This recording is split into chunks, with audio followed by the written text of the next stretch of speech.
Welcome to MLSsoccer.com's Playoff Central presented by the Samsung Galaxy. We are excited to be here on Halloween. We got into the mood here in our MLSsoccer.com studios with former U.S. national teamer Corey Gibbs and Simon Borg. I'm Jason Seguini.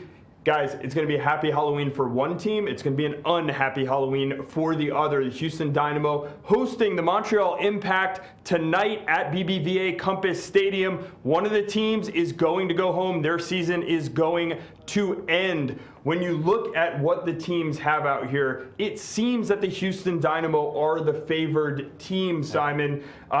They're kind of similar teams. They both struggled a little towards the end of the season, but the Houston Dynamo were getting results despite those struggles. Yep. You look at the season series for this team, it's in Montreal's favor, but that doesn't tell the whole story.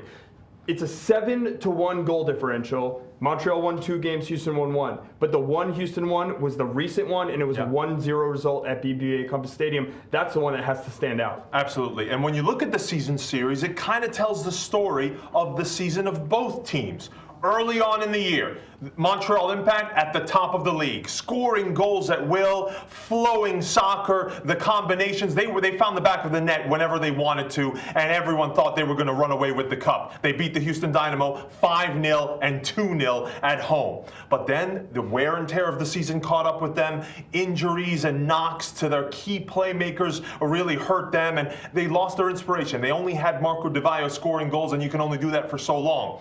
Then they go into BBVA Compass Stadium October 4th. They're shut out by the Houston Dynamo 1-0, and that was a game that the Dynamo grinded out. The goal by Ricardo Clark here that decided it, and the Dynamo have grinded out results. Montreal less so, 1-6-1 to end the season. That's not how you want to enter the playoffs. Well, when you talk about the playoffs and you talk about the Houston Dynamo, it's all about grinding out results. They have the experience. They've done this before, Corey. Last year, they went from the knockout round to MLS Cup. So they know it can be done. What is Dominic Kinnear telling his team, and what are your expectations from this Houston Dynamo side? I mean, it's a Houston Dynamo side. They have a formula of winning during the playoffs, and they know what to do, and they stick with it. I was there last year when they played against Chicago, and what they do well, they impose their will on the match. They aggress teams, they attack in numbers, and they get behind on the end of balls. You have Brad Davis who whips balls in, Garcia on the other side, and then on the end of it, Will Bruin, and of course their big man Giles Barnes, who's been exceptional for them.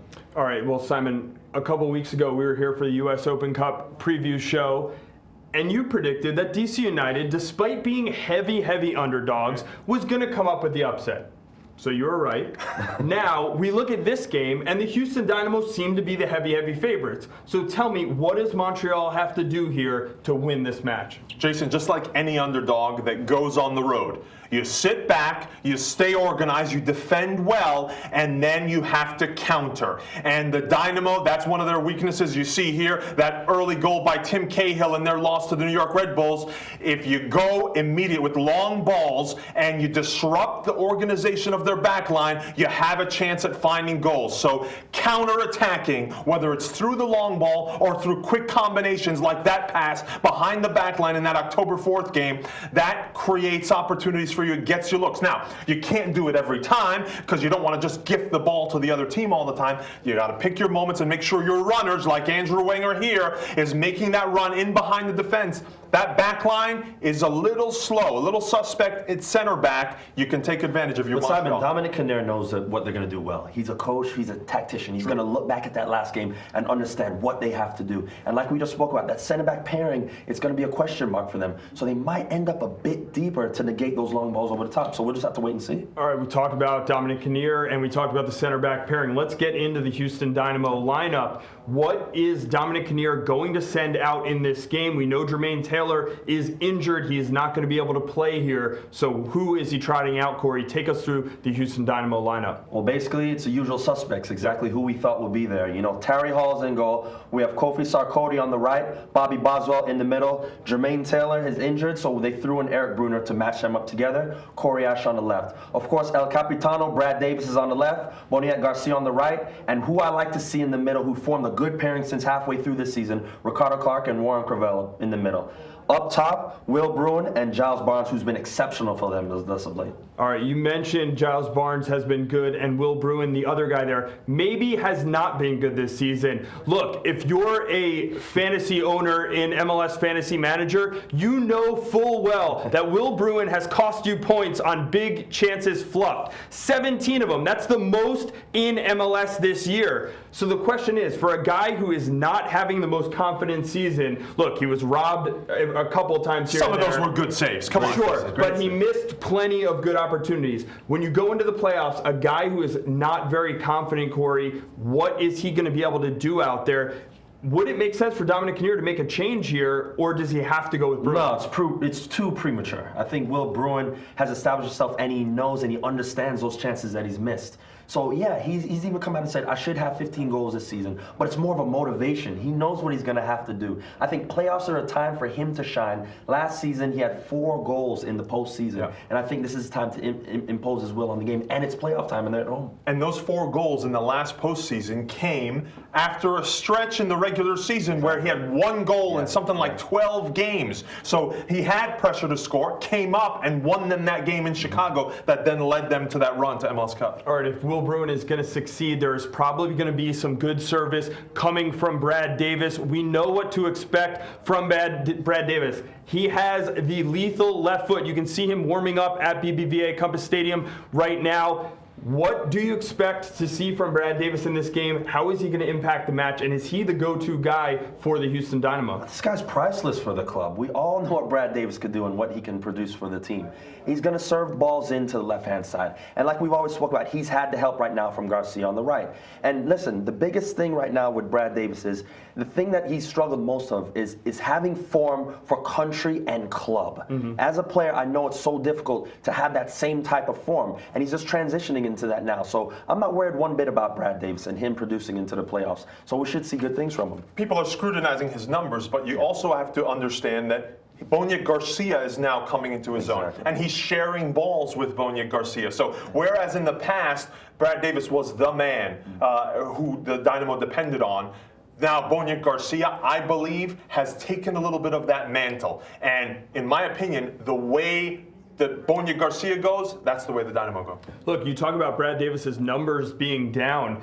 I have this stat that it was alarming to me. In 2012, the Houston Dynamo's shooting accuracy was 46%, 38% from headers. So that's Brad Davis getting a lot of assists, pumping balls, and springing guys.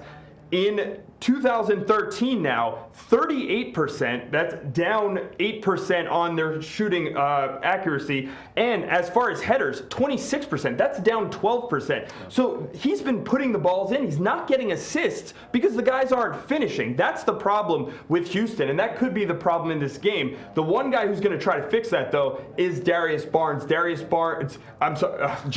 sorry.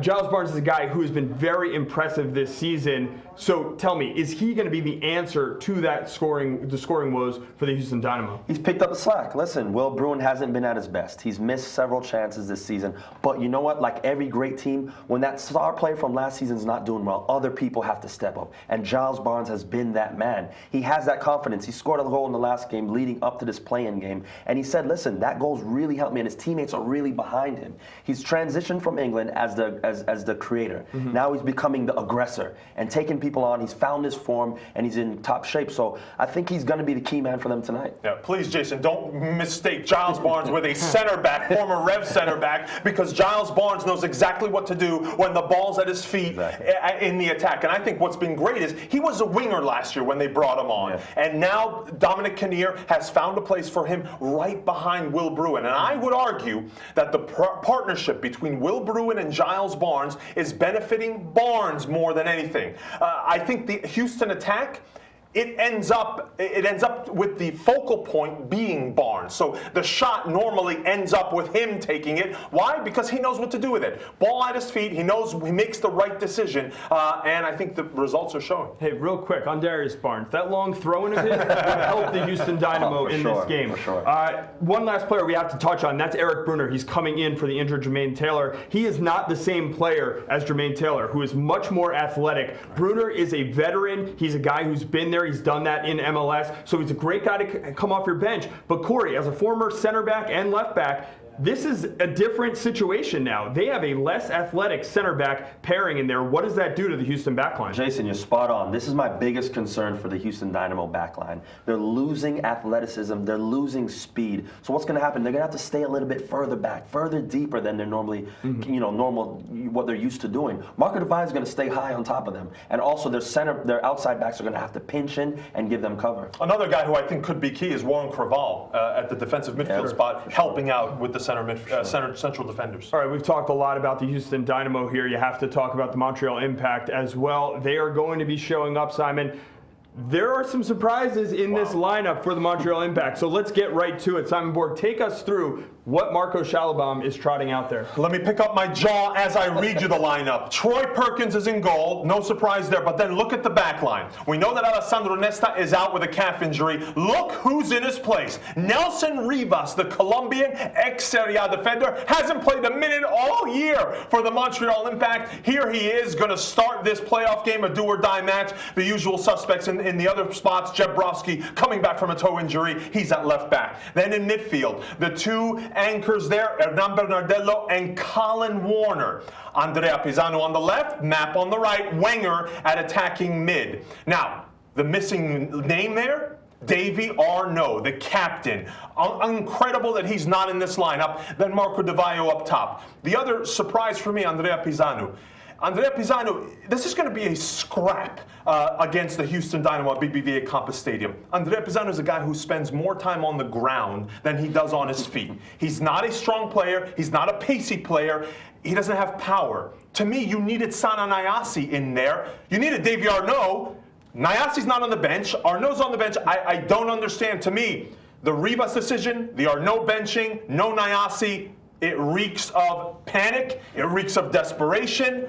If I'm a Montreal fan, I'm not feeling good going into this game. Hey, we talked about this yesterday. There was big coaching surprises when Oscar Pareja switched up his back line. Now you have Schalabam making some really big decisions here and risky picks. It didn't pay off for Pareja. We'll see if it pays off for Schalabam. Here, there is no surprise here that Andrew Wenger is in there. He is not going to be an attacking midfielder, Simon. He is going to be out there, and he is going to be trying to stretch that back line. He's going to be working at the service of Marco Di Vaio. Di Vaio has barely gotten any help. Wenger now, they're bringing him on at the end of this season to make runs like these, where he breaks down defenses, makes them panic, creates chaos, so that Di Vaio, who knows where to be, at what, you see him scoring a goal there, Di Vaio knows what pockets to pick, what spaces are, and Wenger is going to have to make these runs. The weak point of the Houston Dynamo back line is, we said, their lack of pace. Wenger has plenty of it. He can split those defenders, and by stretching that defense, give Marco Di Vaio the space to do his damage. Hey, if anyone out there is a novice at MLS or just picking this up, there's a name that you have to know. We've mentioned him a bunch of times. Marco Di Vaio was one of the leading scorers in the league. He is a huge difference maker in this game. Montreal has to find a way to put him in good places.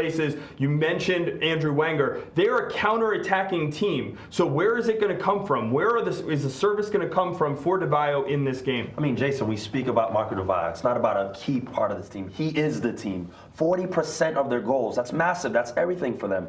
So I think they're going to have to find spaces with him. Simon, you said it best. Wenger's going to have to do all the dirty work. He's going to have to be that blind number 10 who's going to have to make those runs and be almost like a decoy to have and fill up the space for Marco Di Vaio, pinching into those gaps and getting the ball and then turning. That's going to be huge for them. And look, if you look at the rest of the midfield, you have Pisano, Bernardello, Warner, and Map. They are pretty good with the ball at their feet in terms of serving a ball, but they got to make it quick. We've seen that when they dilly-dally with the ball in midfield, the Houston Dynamo, with their organization, they'll take it away from you. So they got to take that ball and send it forward.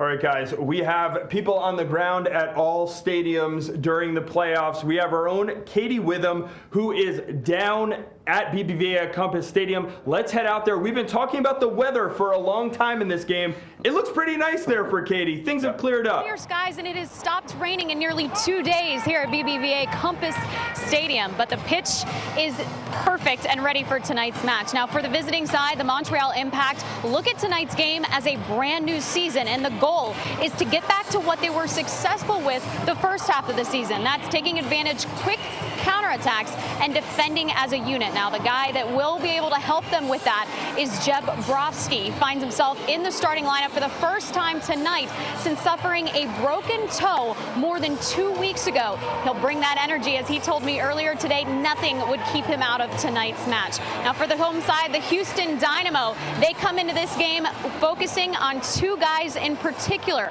Justin Mapp in the midfield has given them troubles in some of these games in the past.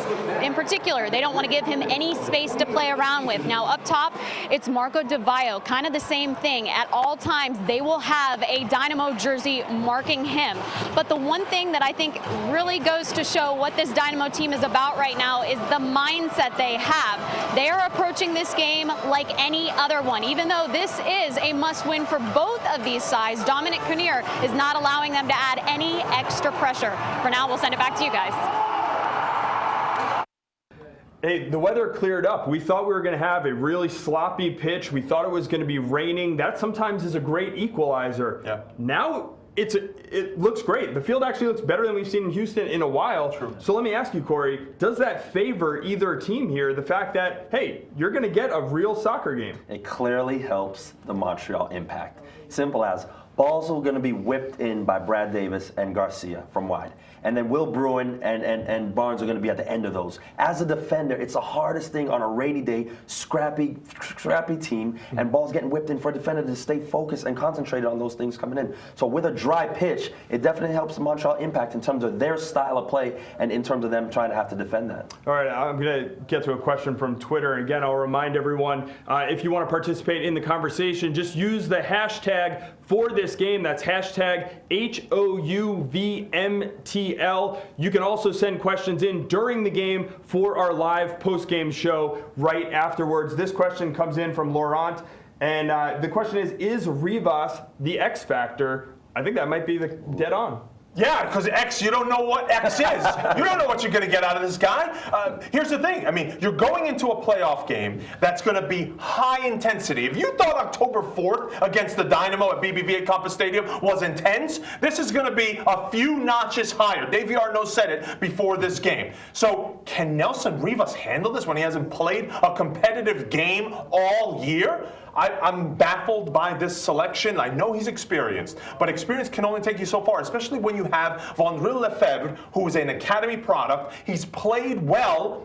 He's physical, he's rugged, he can handle guys like Will Bruin. So I am shocked that Lefebvre is going to be on the bench. And look, for the sake of Montreal, for the sake of Nelson Rivas, I hope that he has a good game, a good return to MLS. Interestingly, what this says about Marco Schalabam is he's going with the veteran defender who has the experience to play that. He doesn't trust the young guy.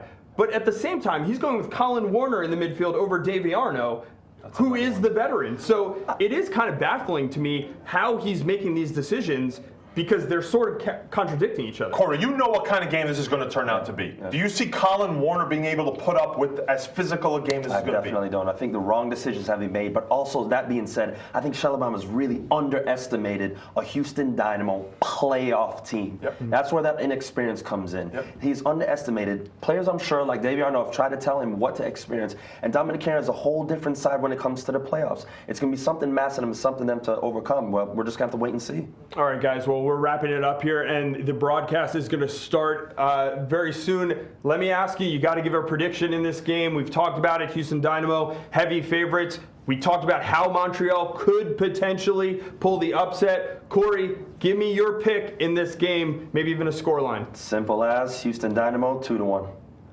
Simon? I'm going to go 1-0. I think it could come down to a simple set piece in this game. So it's going to be tight. A lot of people think it's going to be a walkover. Even with these lineup decisions by Montreal, I still think it's going to be a close game. All right, well, I'm going to go with Houston as well. I think it's going to be a 1-0 game. And look, if it comes down to a set piece, we know that Houston is the team that you're probably going to go with. I'll remind you guys one more time, during the game, you can tweet using the hashtag HOUVMTL. We will be back after the game to break it all down, talk about what happened and why it happened, and we'll answer your questions as well. Thank you very much for joining us here on MLSsoccer.com's Playoff Central, presented by Samsung Galaxy.